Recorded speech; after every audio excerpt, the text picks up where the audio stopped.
lahat, mga kababayan, saan man panig kayo ng daigdig naroon. Dito na naman tayo sa another episode ng ating vlogs, Badong Rattles po. Pag-uusapan natin ngayon, ito po, no, yung 20 pesos na bigas, meron na po, ipapatupad na po mula May 1, no, sa Cebu, sa mga Kadiwa Center, at iba pa. Hindi natin alam kung saan sa Cebu, kung sa palengke ba ng Cebu, o mga Kadiwa Center lang. Kasi kung Kadiwa Center lang po yan, hindi po yan yung ina-expect natin, di ba, sa 20 pesos na bigas. Kaya po ito po, makikita po natin, wala pong magiging epekto to, yung pinagmamalaki po ng mga BBM na kala mo katuparan na to ng mga pinangako ni BBM na 20 pesos. Hindi po, napakalayo po nito. Napakalayo po ng katuparan na to sa mga pangako, no? At ikalawa, ito ay pansamantala lang. Yan po, may announcement na sila hanggang December lang. At ikatlo, pangako pa lang po yung pambuong Pilipinas. Okay? Tapos, pag-usapan po din natin, ito pong latest po dito, sabi po ni BP Sara, kasama na raw po siya sa mga posibleng arestuhin ng ICC. Okay? At saka isa pa po, yung pong pagkakasakop, di umano, hindi, kiniklaim ng China na sinis po nila yung K. Ano ba yan? Teka lang para lang tayo sigurado. Ano ba yung sinis nilang lugar? Yung K. K Island ba yun? Pakisabi nyo lang nga po kung ano yung, hindi Cayman di ba? Seized by Chinese.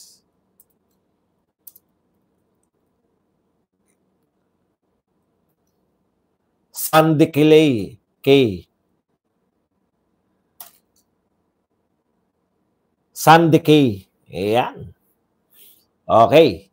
At ang reaction po ng Philippine Coast Guard, at ano po, ano po talaga yung nangyayari dito. Okay. Yan po mga pag-uusapan natin, pero bago yan, kung bago ka pa lang dito sa ating channel, mag-subscribe ka na. Dahil ito lang ang tanging channel na may kinikilingan, may pinapanigan, una sa balita, huli sa impormasyon, kaya ano pang hinihintay nyo? Pindot na, okay? Pag-usapan po natin, no? Unahin na po natin tong sinabi po ni BP Sara na siya po ay kasama dito po sa mga ipapadakip. Kinumpirma po ni BP Sara na ang kanyang pangalan ay kabilang sa mga posibleng arestuhin ng ICC. Alam niyo po, hindi na po tayo magtataka riyan, no? Kung isama po si BP Sara dyan. Pero ayon naman kay BP Sara, mas mauuna pa po sa kanya. Kung may arestuhin man po, may mas mauna sa kanya si Bato at saka si Albayalde, tapos yung iba pang mga general. Pero syempre, wala na po tayong hindi na po tayo magtataka kung ipa-aresto po nila si BP Sara, katulad ng ginawa nila si Tatay Digong nga dati ng presidente, di ba? Kaya nga po, kung may susunod pa pong aarestuhin, ito lang po ang magiging reaksyon natin yan. Kung may susunod pa pong maaresto kay Tatay Digong, bali wala lang po lahat na yan, pati po yung mga investigasyon ni Aimee Marcos. Di po ba? Kasi madadalawhan pa, baka matatluhan, maapatan pa. Ibig sabihin, immediate po ang kinakailangan, no? Immediate na magkaroon ng katarungan. Ito pong si Tatay Digong para hindi na po makaulit, no? Talagang masampahan po ng reklamo o masampahan po ng kaso. Kasi kidnapping dito po sa Pilipinas ay wala pong bail yan, no? Kaya po kinakailangan natin ngayon action. Kasi po kung kitang-kita nating may paglabag tapos wala lang naman, wala lang po. Uulitin at uulitin nila yan. Di po ba? Kaya yan po, no, wala rin silbi ang mga investigasyon ni Amy. Magiging tama lang po na yan po ay para lang po yan sa eleksyon. Speaking of para sa eleksyon, ganyan din po, no? Ganyan din po tong nangyayari ngayon na 20 pesos. Alam nyo, kumbaga, ang hirap ng kalagayan ng administrasyon natin, no? Ang hirap ng kalagayan ng isang administrasyon na hindi popular sa tao. Lahat ng gagawin, no? Talagang masisilip eh. Kung titignan po natin, ano po bang masama ng pagbebenta ng 20 pesos? 'Di ba? Kung tutuusin, yan nga, totoo naman pinangako yan, no? Pero bakit ganun po yung reaksyon ng mga tao? Yun yung hindi kayang i-resolve nitong administrasyon na to. Bakit ganun na lang yung reaksyon ng mga Pilipino sa anumang kahit napakaganda pa ng ipinapangako? O yan na po yung resulta ng 3 taon na tinulugan ninyo yung pangako nyo, tapos ngayon biglang-bigla, ngayong may eleksyon, biglang-bigla po meron kayong announcement na magkakaroon ng 20 pesos. 'Di ba? Kung kailan lubog na yung popularidad. Kung kailan bagsak na sa rating si BBM at saka yung mga alipores. Tsaka kayo nagkukumahog na mag-introduce, i-reintroduce o ipangakong muli yung 20 pesos. Na alam naman po at tinatapat naman po, tapat naman po yung mga tapat naman po yung anong tawag dyan? Yung mga Pilipino o yung mga nagsasabi na politiko, mga kakampi niya pong politiko, nagtatapat naman po sila na yan po ay subsidized ng gobyerno. 'Di ba? Subsidized po, ibig sabihin, wala po talagang 20 pesos. Gobyerno po, parang ayuda. Instead na ibigay yung pera direkta sa tao, ay kunwari, bibili ka ng 20 pesos. Kaya punong-puno po ito ng alam niyo po, itong mga ganitong proyekto, punong-puno po ng panlilinlang. Sasabihin nyo, katuparan ba yan? Katuparan ba yan na pangako na 20 pesos? Hindi po. Kasi kung totoong may 20 pesos na bigas, bakit sa Visayas lang? Bakit sa Cebu lang? Bakit ngayon, lumilinaw po, ibebenta po yan sa Kadiwa Center. Sa Kadiwa Center. Paulit-ulit ako rito eh. Ang Kadiwa Center po, nakikita ko lang po sa dyaryo at sa TV. Eto lang po palengke, nilalakad ko lang. Kung ako po ay maghahagilap pa ng Kadiwa Center, makakatipid ka ng ilang piso. Sa totoo lang po, hindi po natin alam, may 29 pesos na palang bigas sa Kadiwa. Matagal na. Ang problema, saan ba yung Kadiwa na yan? Wala po kayong magagawa. Ang tanongin nyo sa sarili nyo, bakit akala nyo may ginagawa ng tama, bakit ayaw pa rin ng mga tao? Di magtanong ka sa NFA. Ayoko nga eh. Di ba? Ayoko nga eh. Kasi ang meaning sa akin ng 20 pesos na bigas, pupunta ka sa palengke, may available na 20 pesos. Sa inyo, ang meaning sa inyo ng 20 pesos, maghagilap ka ng Kadiwa Center. Baka naman hindi kayo taga-Visayas, yung mga umaangal na to. Taga-Visayas ba kayo? Kahit anong hanap nyo sa Luzon, wala po. Meron sa Quezon City.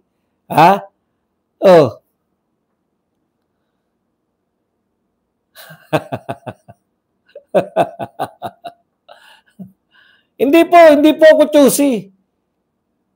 Kung kayo po, meron po kayong kadiwa, ako po, nagsasabi sa inyo ng totoo. Kung may malapit po kayong kadiwa na hindi nyo na kinakailangan mamasahe, ay good po sa inyo. Swerte nyo. Eh kami po, wala po ako nakikitang kadiwa dito. Palengke, yan lang, lalakarin mo lang.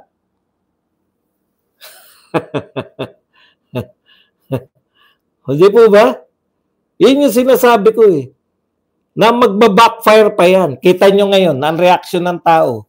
Alam na natin lahat. Ha? Alam na natin lahat na may 20 pesos na bigas. Alam na natin lahat yan. Na isa sa katuparan pa. Pero bakit parang walang natutuwa? Eh niloloko nyo lang kasi yung tao eh. Kaya magiging 20 pesos yan. Hindi dahil ibebenta sa palengke 20 pesos. Kung hindi, magdadagdag, kung sa Cebu yan, magdadagdag yung Cebu ng pera para makabili ka. Tsaka magdadagdag yung national government. Ibig sabihin, para makabili kayong taga Cebu, Cebu lang yung naririnig ko eh. Cebu lang yung nababasa ko rito eh. Tignan nyo itong balita ng Inquirer. Ngayon po to ito po pamagat to. Palas, aside from Cebu, 20 kilogram rice rolls out at Kadiwa Center. O maliban po sa Cebu, ay meron pong ibebentang 20 pesos sa Kadiwa Center. So sa Kadiwa at sa Cebu pa lang. O ngayon po, saan po sa Cebu? Sa buong palengke po ba ng Cebu? Kaya alam po ninyo, sa totoo po, yung mga ganyang proyekto, photo ops at magbabackfire po yan. Kasi bago kayo magbenta, ganito po kasi nangyari, no? Bago nagbenta, dakdak na kayo ng dakdak. O may 20 pesos na, ito na yung katuparan. Ito na yung katuparan ng pangako ni BBM noong 2022. So, question, bakit ngayon lang? Bakit ngayong mag-eleksyon? Ang dami nyo sagot. Walang timing yung pagtulong. Ba? Walang timing. O, kaya nga, wala palang timing. Bakit hindi noong malayo pa eleksyon? Bakit hindi noong 2022? Bakit hindi noong 2023? Bakit hindi noong 2024? Bakit ngayong 2025 kung wala palang panahon ng pagtulong?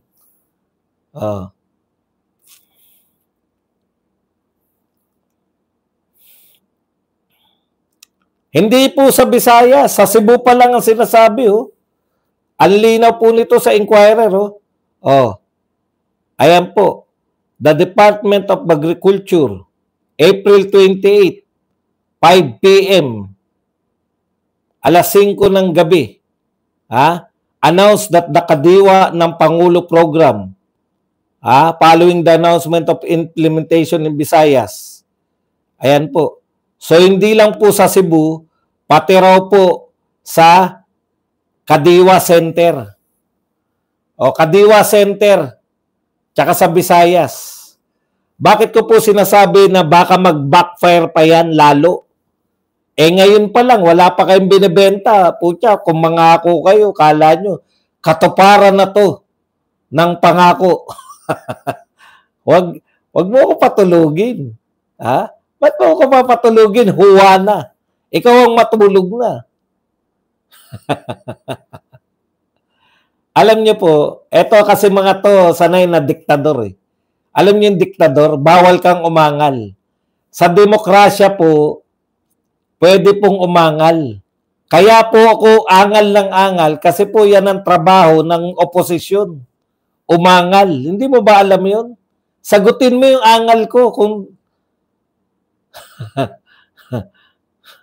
sagutin mo yung angal ko kung mali. Normal po yan sa demokrasya. Palibasa kayo, sanay kayo ng baw eh.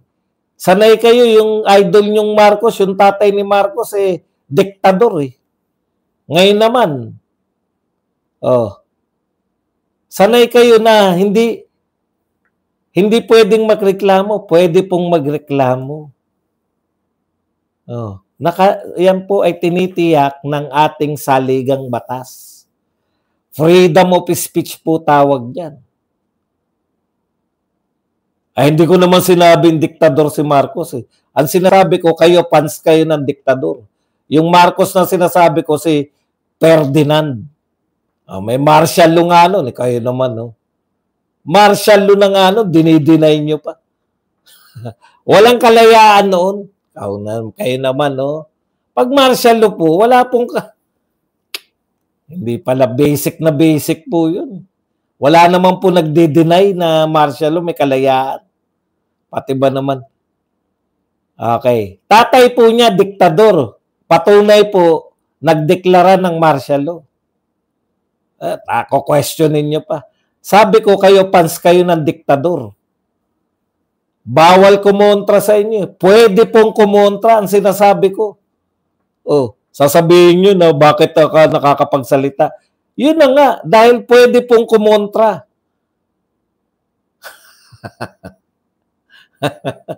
Hindi. Inaano lang natin.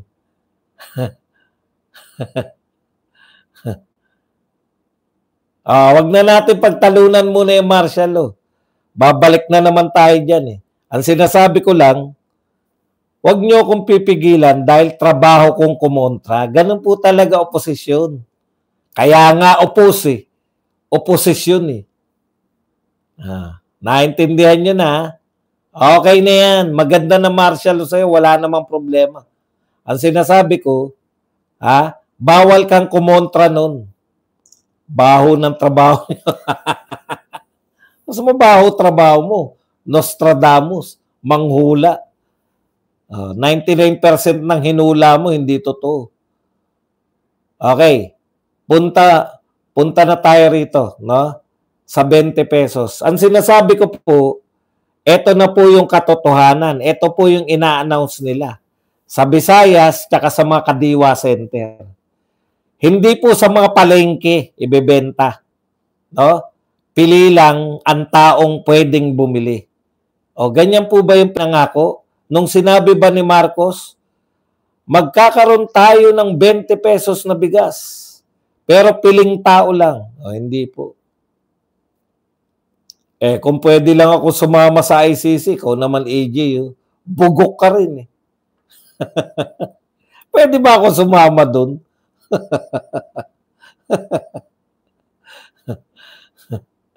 Okay. Opo, pili lang. Ayan o. Ang linaw naman. Magbabasa kasi kayo ng balita. Hindi po lahat ng tao makakabili. Ina-announce ng mga piling tao lang. Sino po yung mga pili? Mga mahihirap. Mga senior citizen. At may kapansanan. Ngayon, balik tayo sa Kadiwa. Sa Kadiwa lang pala ibibenta yan. Tanang buhay ko. Kayo po, swerte po kayo. Hindi ko po sinasabi na huwag kayong bumili sa Kadiwa. Ang sinasabi ko, yung umaangal na, ba't ka umaangal kung magbebenta? Hindi po ako umaangal. Ang sinasabi ko nga, dapat hindi lang sa Kadiwa. Dapat sa palengke kasi doon bumibili yung mga tao eh. Saan ka ba maghanap ng Kadiwa? Baka sa inyo sa Kamaynilaan, tabi-tabi yung mga Kadiwa Center. Eto po, tayo po. Dito na lang po. Wag na po tayong lumayo sa mga ibang Pilipino. Kayo po, may malapit ba sa inyong Kadiwa? Visayas lang to. Kahit may Kadiwa sa inyo, kung wala kayo sa Visayas. May malapit ba sa inyong Kadiwa? Pag probinsya po, hindi po bawat 1 kilometro may Kadiwa.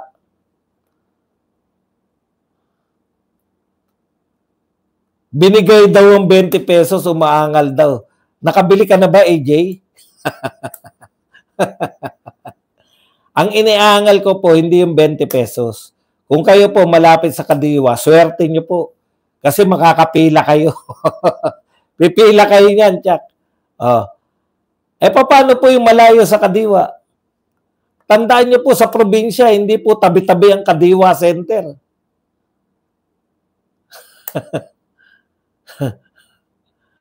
Saan kayo nakakita? Ito proyekto ng pamahalaan, kung magandang proyekto yan, putya, bakit ang daming pumupuna? Kay Duterte ba yung build, may mga pumupuna? Meron po, pero konti lang. Ito po, mas marami pang pumupuna eh. O, ikaw AJ, ha? Ikaw AJ,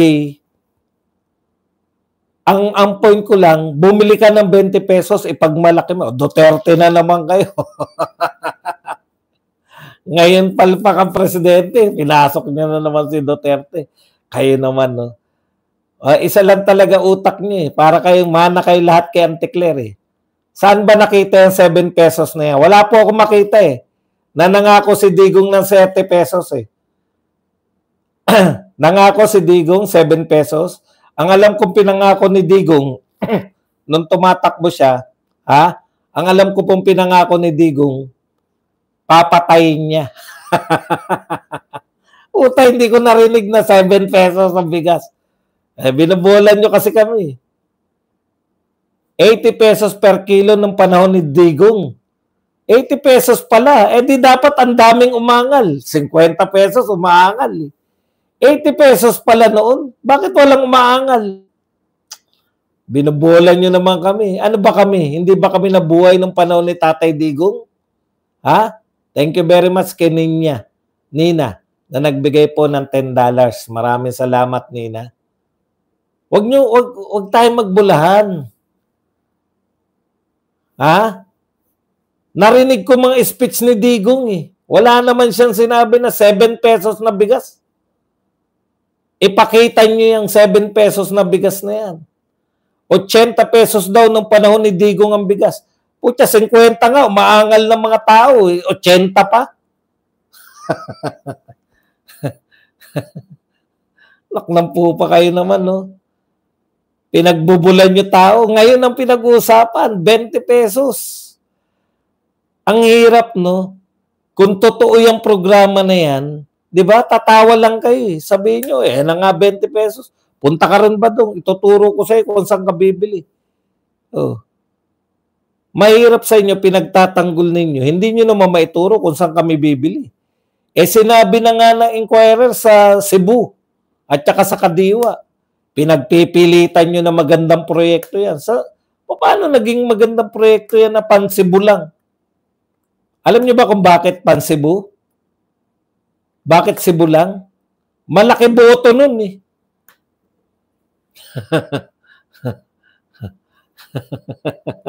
Ganito po ba umiiyak? Masarap talaga mga kasama mga taga-TikTok eh. Mag-follow po kayo ha, yung mga taga-TikTok, yung mga wala pong panregalo, alam niyo na gawin? Pindot-pindot, tap-tap-tap lang. Pag-usapan pa po natin tong ano, no? Okay. So, malinaw na malinaw po yan na balibalik ta rin nyo man. Hindi po yan mabibili sa lahat. Yan po ay mabibili lang sa Kadiwa Centers. Aside from Cebu. Tignan nyo po ha. Ngayon, yung mga taga Cebu, mula raw sa May 1, mag-ano po kayo dyan. Kaya po magbabackfire yan kasi hindi lang naman po Cebu at saka yung mga malalapit sa Kadiwa Center sa Visayas, ang tao ang botante. Ang mga Pilipino po, nakakalat po, may tao po sa Luzon. Diba? Ang sasabihin ng mga tao po, bakit ganun? Magbebenta hindi ba kami mga Pilipino? Magbebenta ng bigas para lang po sa mga taga Cebu? Para lang po sa totoo lang po, matagal na po may Kadiwa Center. Matagal na po may nagtitinda dyan ng kung ano-ano, mga gulay. Panay mura po. Hindi ko po sinisiraan yung Kadiwa. Mura po dyan. Kaya lang wala po ako nakikitang Kadiwa eh. Saan ako pupunta para makapunta ng Kadiwa? Magtapatan po tayo. Kayong mga kumukontra sa akin. May Kadiwa ba malapit sa inyo?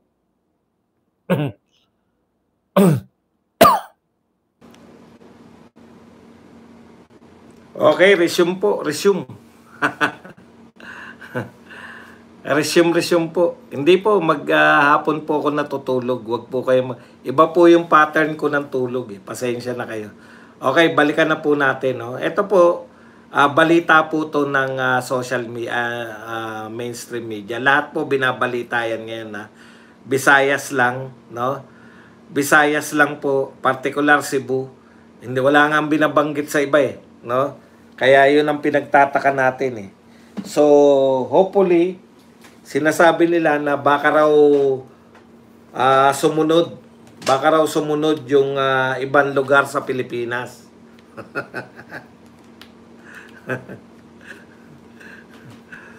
Okay lang po yan, Ma'am Tess. Makakabawi po tayo mamaya. Magbabalikan din yan. Alam mo naman yung mga viewers natin eh. Ganyan lang po talaga. Okay, punta na po tayo sa iba pang mga balita.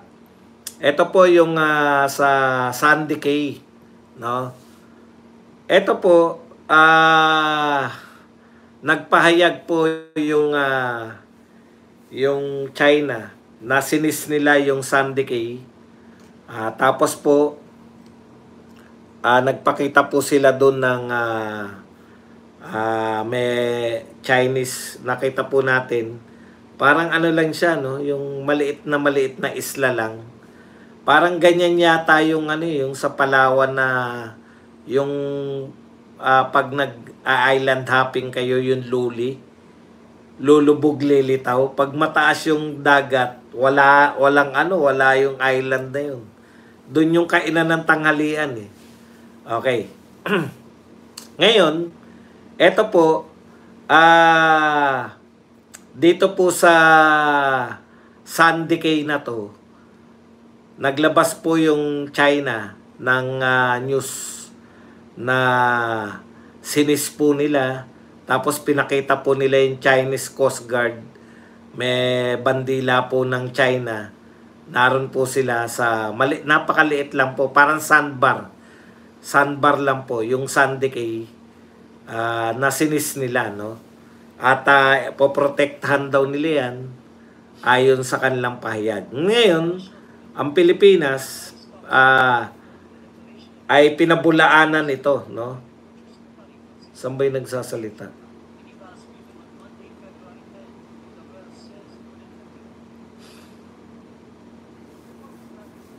Okay. Pinabulaanan po ito nung Pilipinas na propaganda lang daw ng China yan. Alam nyo, nakakatakot po na sabi, tapos tayo rin, nagpakita rin tayo ng Philippine Coast Guard na naroon din sa Sandy Cay, no? Para makahabol sa live, napagalitan ako na. Okay. Alam nyo po, yan pong pangyayari na yan, battle of propaganda, kung sino talaga yung nag-okupa, no? Yan yung problema eh. Nung binabasa ko po, ngayon po yung okupasyon, napababalitang inokupayan ng China ngayon, may mga picture po sila. Tapos tayo po, nagpo-propaganda lang din, sinasagot lang din natin yung propaganda na hindi pa nila nasisyan. Paano kung nagtatayo na sila ng infrastructure? Yun yung problema kasi natin. Nangyari na po yan nung panahon ni Pinoy. Mentras na nagmamatigas po ang Pilipinas. Lalong sinasadya ng China na okupahan yung mga picture na yan na parang ano lang, no? Yung ano na nga yung, may nagsabi kanina kung ano yung right term dyan. Sandbar, no? Parang sandbar lang. Ganyan po yung mga inokupan ng China eh, na ginawa nila na infrastructure. Ngayon, mga military base na. Nakakatakot po yan kung ang pagganti po natin, tokis lang. Hindi po ako war freak. 'Di ba? Ako po hindi po ako war freak. Gusto ko nga, sa totoo lang, gusto ko nga nakaibigan yung China eh. Kasi nung kaibigan natin yung China sa panahon ni Tatay Digong, wala pong nakuha sa atin. Kasi po, alam ninyo, propaganda rin yan ng China. Bakit po hindi Kaya ba ng China na manakop ng manakop? Kahit nung panahon ni Tatay Digong? Kaya naman nila. Ginawa na nga nila yun nung panahon ni Pinoy. O mas nauna pa kay Pinoy. Pero ang point po dun, di ba? Ang point, ano po ba yung epektibong paraan ng pakikitungo sa China? China po, mahilig po yan magpropaganda eh. Mas gusto po nila na ipakita na kung kaibigan namin kayo katulad ni Rodrigo Duterte, walang mangyayaring lusuban. Igagalang namin yung inyong teritoryo. Tignan nyo po, wala naman po mga binombang kanyon sa atin nun. Against po ako dyan sa ginagawa ng China, pambobomba ng kanyon sa atin. No? Pagpapalaya sa mga, o panggigipit sa ating Coast Guard. Akala nyo mga pro-China kami? Di kami pro-China. Kayo po yung may problema, yung sabi ng pro-China, pro-China. Gusto namin kaibigan ng lahat. Para umunlad tayo. Ang dami po nawala sa atin. Noong nakipagmatigasan tayo sa China, wala namang kapalit. Halimbawa po, yung mga turista ng China. O ikalawa, yung mga niluluwas natin produkto sa kanila. Okay. Hindi po sapat kung talagang matigas po tayo. Tutulad po tayo sa ginagawa ng Vietnam. Nakikipagbombahan po tayo. Tayo. Pero pag panahon ng usapin ng mga ekonomiya, nakikipagtulungan po yung Vietnam. Akala nyo ba yung Vietnam, pumapayag sila na bomba-bombahin lang ng China? Mas makukulit pa sa atin yan eh.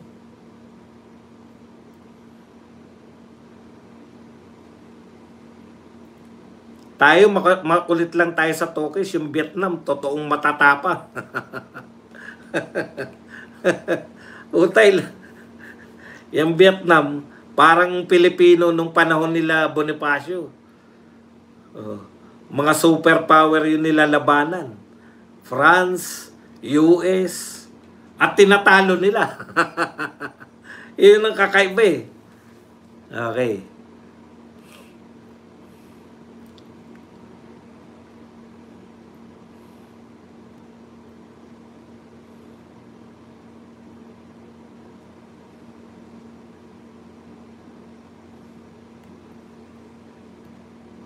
Kadiwa Centers will start selling 20 kilo rice on May 2. May 2 naman to. Kanina, May 1. Kaya iba-iba po eh. May 1 kanina. Siguro, mas latest yung May 1. Inagahan nila. Bakit po May? Diba yun yung problema ko eh. Bakit May? May election eh. Hindi po ba totoo yun? Kaya po yan, ako po, hindi po to fake news. Wala po talagang totoong 20 pesos sa merkado. Ang totoo po, inaayudahan natin sila. Bibigyan natin ng ayuda yung mga taga-Visayas. Pero kasama po sa magbabayad ng 20 pesos ng mga taga-Visayas, no? Kasama po sa pagbabayad yung gobyerno natin. So, yung pera natin, ibabayad natin sa 20 pesos ng mga taga-Cebu, mas malaki po ang balik nun. Mas lalo pong lulubog. Akala nyo nakakatawa po? Hindi po. Sawa na po ang mga tao na binubudol ninyo. Sawa na yung mga tao na niloloko ninyo. Katuparan ba ng pangarap ang 20 pesos na bigas sa Visayas at sa mga Kadiwa Center? Hindi po. Kayo po, kanina pa, yung mga kontra na kontra sa TikTok. Malapit ba kayo sa Kadiwa? Kayo po ba? Kayo po ba ay bumibili talaga sa Kadiwa Center? Kasi natutuwa kayo eh.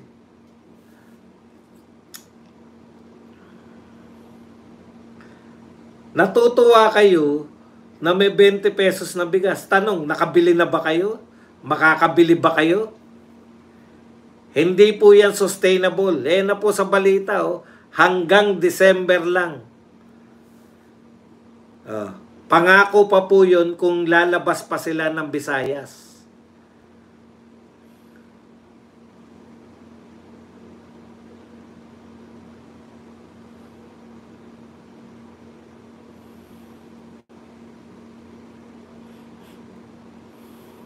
So dinadagdagan pa po natin yung ayuda. Hindi na nga epektibo yung ayuda. Ang resulta po niyan, pinakamarami pong mahihirap, no? Yung self-confess na mahirap, yung mga nagsabing mahirap kami sa panahon po ni BBM. Sa buong kasaysayan po ng Pilipinas, napagdaanan po natin yung tinatawag na pandemya. Pero ngayon po sa panahon ni BBM, marami nagsasabi na sila ay mahirap. Pinakamaraming mahirap ngayon sa panahon ni BBM.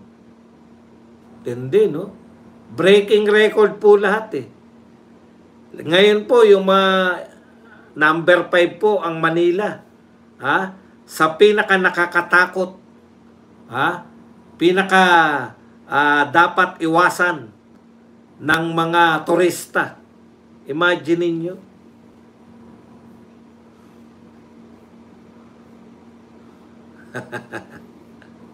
Taga Cebu pa talaga ang binentahan, samantalang napakaarte ng mga taga Cebu pagdating sa pagkain.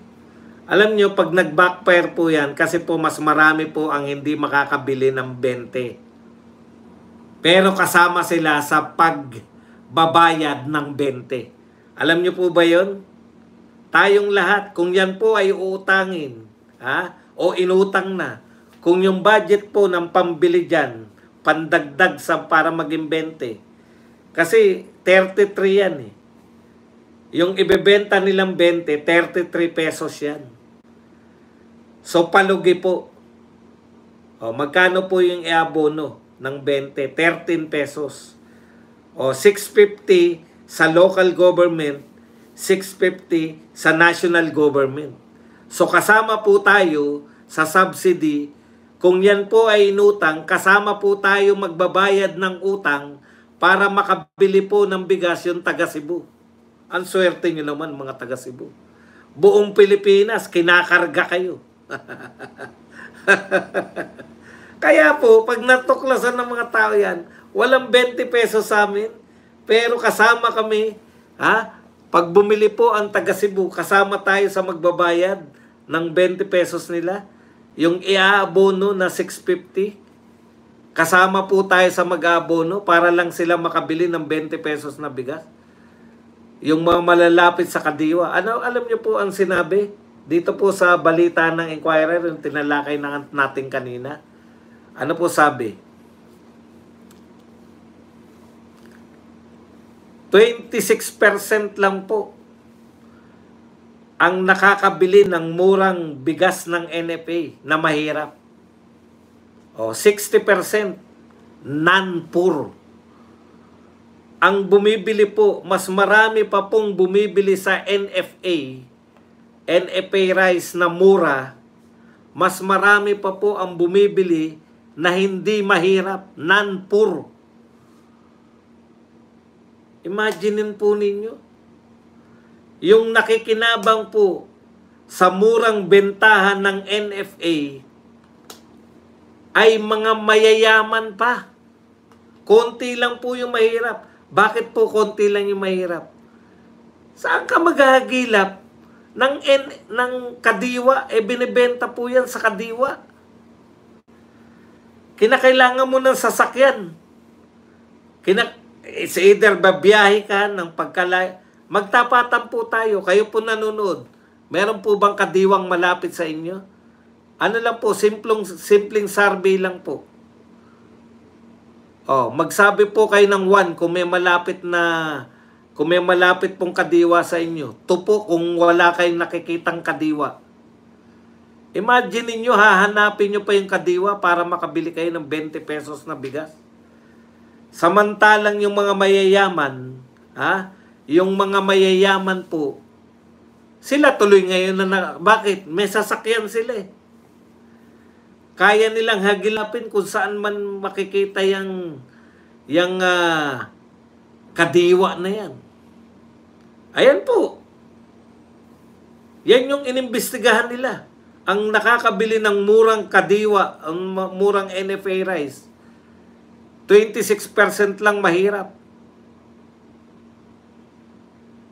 60% mahigit, non-poor o mayaman.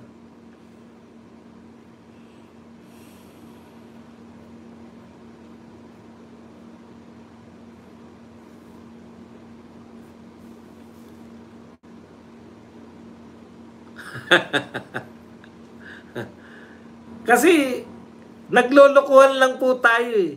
Totoo po yan kung sa palengke po yan binibenta. Naalala nyo nung araw, hindi ko alam